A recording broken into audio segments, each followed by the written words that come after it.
한국은행 조사담당 부총재보 전승철입니다. 한국은행의 2016년, 2017년 경제 전망의 주요 내용을 발표해드리겠습니다.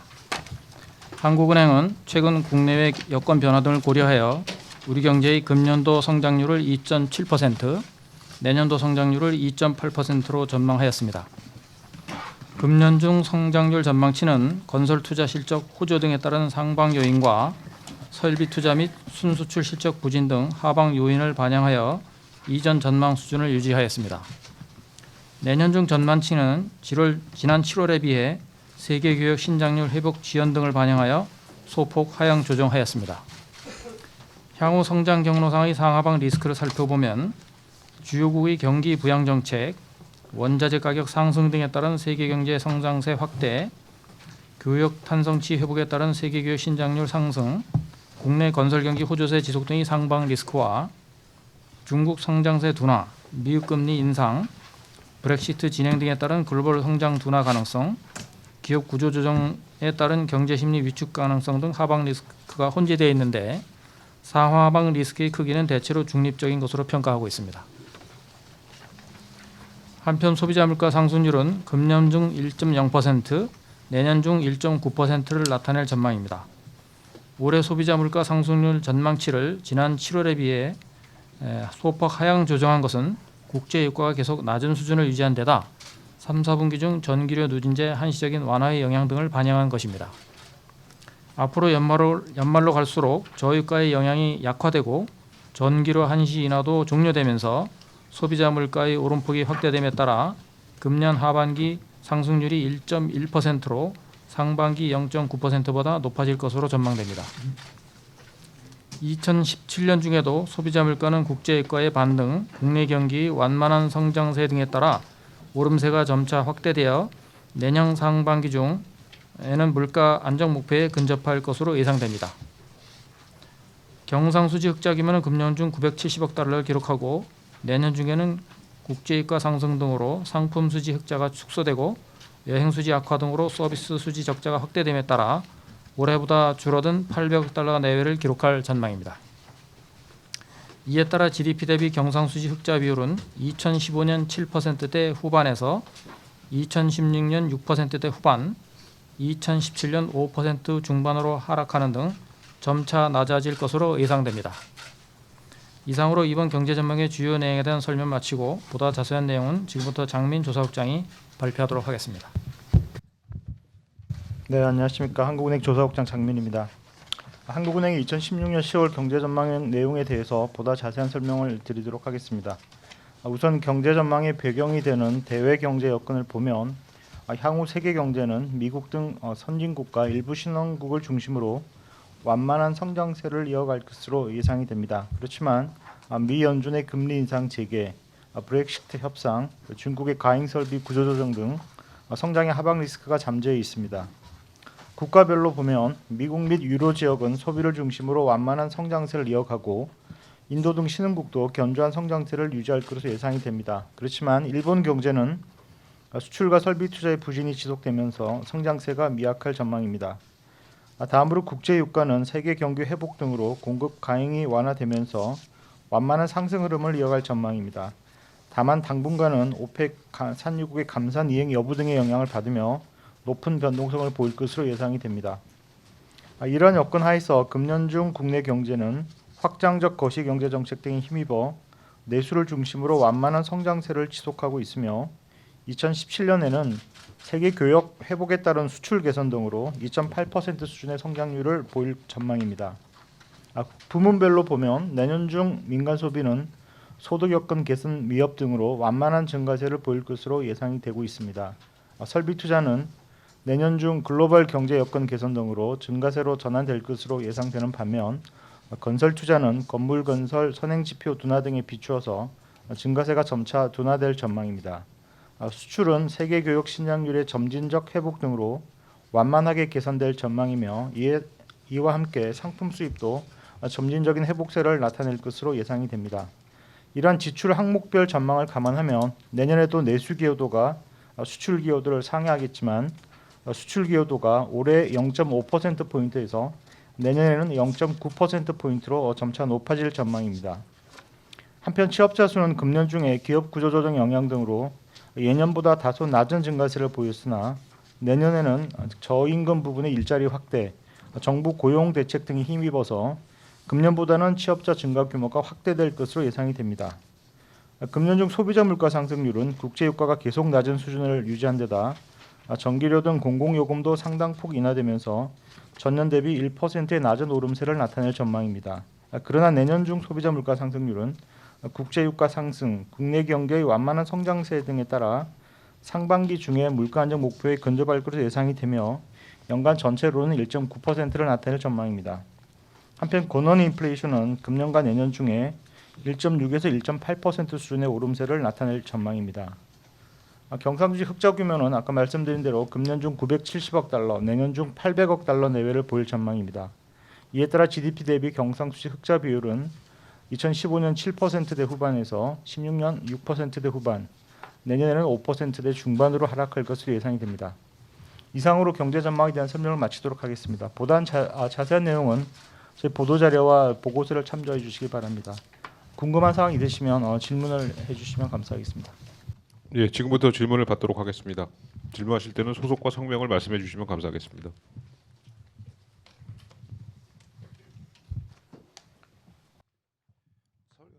서울경제신문 김상훈 기자입니다.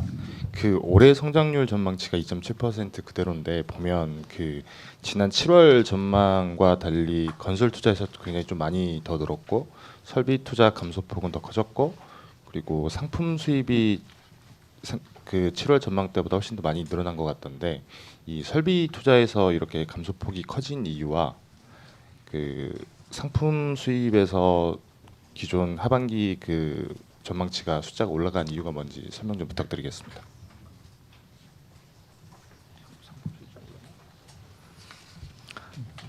그 건설 투자는 아시다시피 지금 그 주택 건설 경기가 저희가 생각했던 것보다 굉장히 높은 흐름을 보이고 있습니다. 그래서 3분기 성장률이 그 건설 투자의 호조에 힘입어서 저희가 보던 것보다 좀 더 올라갈 수 있다 그렇게 저희가 판단하고 있고요.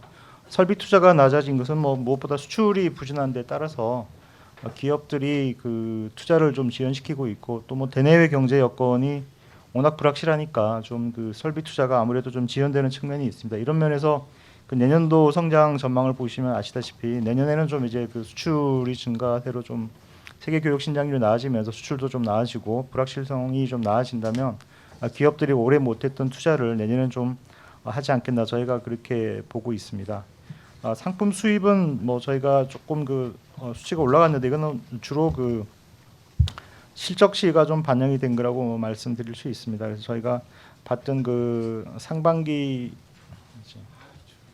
그 3, 4분기와 이렇게 해서 실적치들이 좀 올라갔는데 이 수입들은 여러 가지 거 있겠습니다만은 설비 투자가 좀 감소는 했지만 또 여러 가지 기계류 수입이나 이런 것들이 있는 측면이 있었고요. 그래서 그런 약간의 어떤 실적이 반영됐다 그렇게 보시면 될 것 같습니다. 저 로이터 김세미 기자인데요. 아까 총재님 기자회견에서도 약간 말씀을 하셨는데 삼성전자 그 갤럭시 노트 7 이슈가 어느 정도 반영됐다고 얘기를 하셨는데 정확히 어디까지 반영이 됐는지 혹시 알려주시면 감사하겠고 혹시 작년에 이제 삼성 핸드폰 수출이 전체 수출의 몇 프로인지 혹시 수치 갖고 계신 거 있으면 알려주시면 감사하겠습니다. 저희가 삼성은 아까 총재님께서 말씀을 하셨는데 저희가 전망을 하는 시점에서는 이 생산 중단이라는 이런 악재는 없었습니다. 그래서 그 리콜 시행에 따른 리콜 효과 그리고 리콜에 따른 어떤 그 다른 그 이제 그게 전부 이제 갤럭시 노트 7으로 많이 옮기면서 다른 휴대폰의 어떤 생산 차질 효과 이런 것들을 좀 감안을 해서 저희가 그 전망에는 반영했지만 그게 GDP의 몇 퍼센트 수준이다 하고 할 만큼 이렇게 크지는 않기 때문에 그 숫자로 말씀드리기는 어려운 측면이 있습니다. 그리고 그 휴대폰의 수출 비중은 지금 제가 지금 숫자를 가지고 있지를 않습니다. 예. 여기 그 휴대폰 2015년을 보면 그 제야 수출 대비를 한 5.4% 정도 되는 걸로 나와 있네요.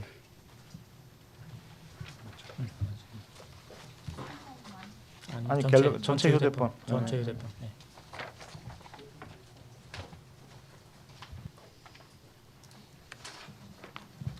머니투데이 유엄식 기자인데요.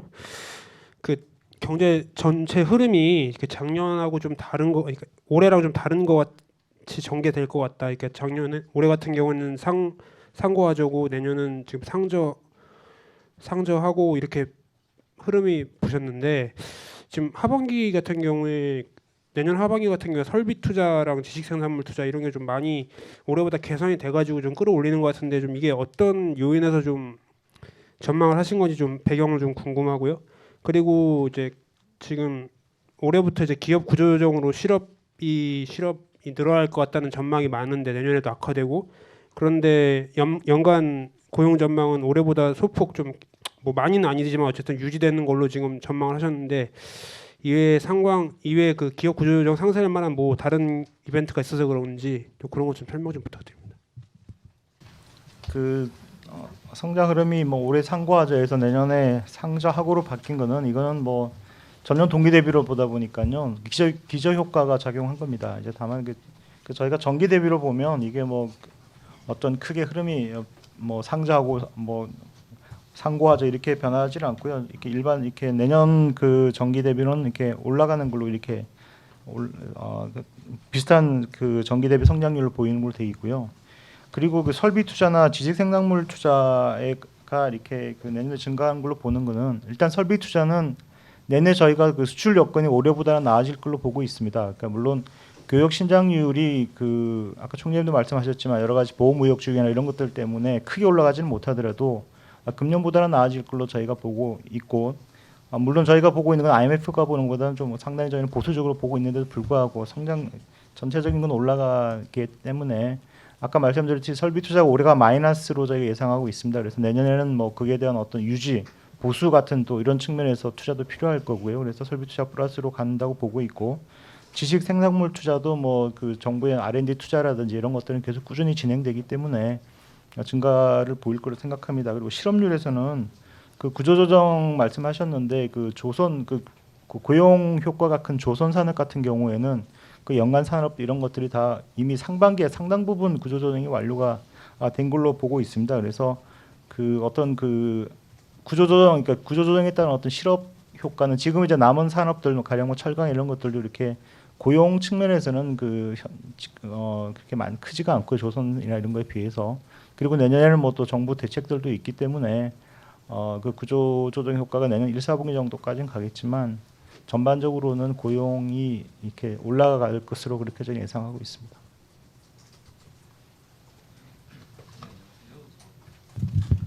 예, 저 블룸버그 최원훈 기자입니다.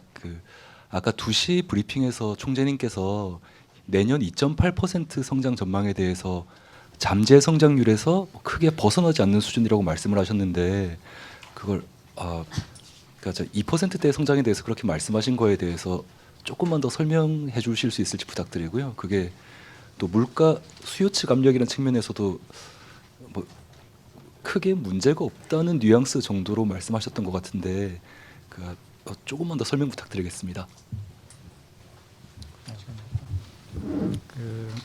총재님께서 그 2.8% 내년 성장률이 잠재 성장률 수준에서 크게 벗어나지 않는다고 보신 것은 최근 저희들이 내부적으로 잠재 성장률을 추정하고 있는데 한 3% 초반 정도로 일단은 저희들이 최근에 추정을 해왔고 잠재 성장률이라는 것이 상당히 추정의 불확실성이 크기 때문에 정확한 그 수준을 이렇게 자주 말씀드리기는 상당히 어렵습니다. 그렇지만은 최근에 노동 생산성이 계속 하락 추세에 있어서 현재 잠재 성장률 수준은 저희들이 얼마 전에 이렇게 말씀드렸던 수준보다는 조금 더 떨어져 있지 않을까 하는 정도로 저희들이 생각을 하고 있고 그런 면에서 이제 총재님께서 말씀하신 2.8%가 잠재 성장률 수준에서 크게 벗어나지는 않는다는 것은 이제 그런 취지에서 말씀을 하신 것으로 이렇게 이해를 하시면 될 것 같습니다. 그리고 지금 GDP 갭이 저희들이 추정하기에는 이제 마이너스 수준을 지속하고는 있는데 내수를 중심으로 해서 계속 개선을 하고 있는 추세라서 수요 측면에서 이렇게 GDP 갭이 더 확대되거나 하는 그런 추세는 보이고 있지 않다 하는 것이 저희들이 내부적인 판단입니다.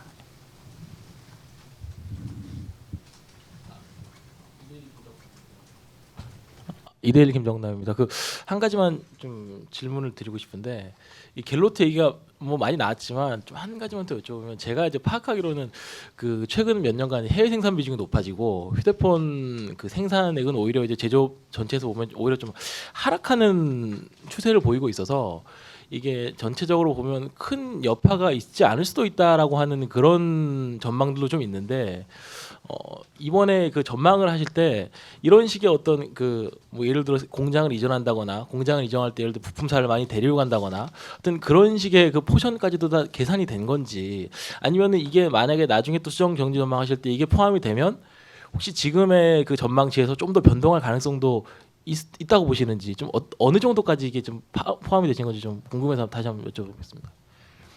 저희가 파악하고 있기로는 그 삼성전자의 휴대폰 생산이 4억 매년 연간 한 4억 대가 조금 넘는 걸로 알고 있습니다. 근데 그 중에서 이제 국내 생산분은 3천만 대가 안 됩니다. 그래서 말씀하신 대로 그 생산 측면에서 그 휴대폰 대수만 본다면 뭐 또 크지 않을 수도 있겠습니다만은 또 반대로 갤럭시 노트 7 같은 경우는 부가가치 측면에서 보면 또 이게 고급품이기 때문에 그 뭐 국내 아무래도 국내에서 생산할 수 있는 그 국내 생산 비중이 더 높을 거고 그런 측면을 본다면 또 뭐 영향을 너무 또 이렇게 뭐 아예 없다라고 볼 수는 없을 것 같고요. 그래서 그 저희가 뭐 그걸 그 갤럭시 노트 7 때문에 뭐 성장률이 떨어지고 할 것 같은 그런 것까지는 저희는 뭐 아직까지 그런 가정을 하고 있지 않지만 뭐 그것이 어떤 뭐 신뢰도 추락으로 간다든지 그럴 경우는 좀 안 좋을 거고요. 아니면 이제 또 삼성전자가 아까 총재님께서 말씀하신 대로 여러 가지 노력을 하고 있고 또 그 대체 휴대폰으로의 어떤 전환 또 수요 이전이 일어나고 한다면 효과는 또 굉장히 미미할 수도 있다 이렇게 저희는 판단하고 있습니다. 예, SBS 김용철입니다. 이게 예상보다 사실 성장률이 좀 높게 전망이 나오면서 지난번 전망보다 성장률을 낮췄는데도 상당히 뭐 좋게 전망한 거 아니냐 이런 분위기가 나오고 있는데 지난번 예측이 2.9%였는데 지금 2.8로 낮췄는데 어떤 요인이 있는 건지요? 그거 하고 또 하나는 다른 경제 기관에 비해서 상당히 한은의 전망치가 높은 것 같은데 좀 다른 측면이 있다면 어떤 것을 들 수 있는지 좀 말씀 좀 해주십시오.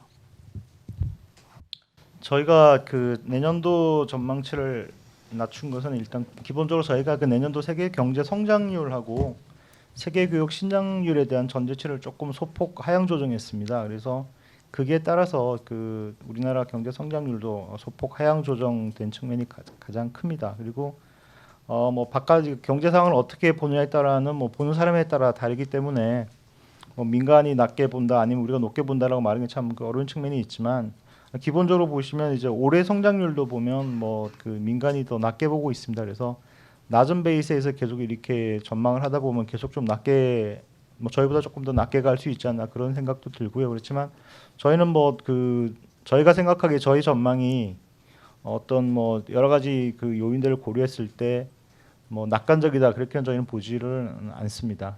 네.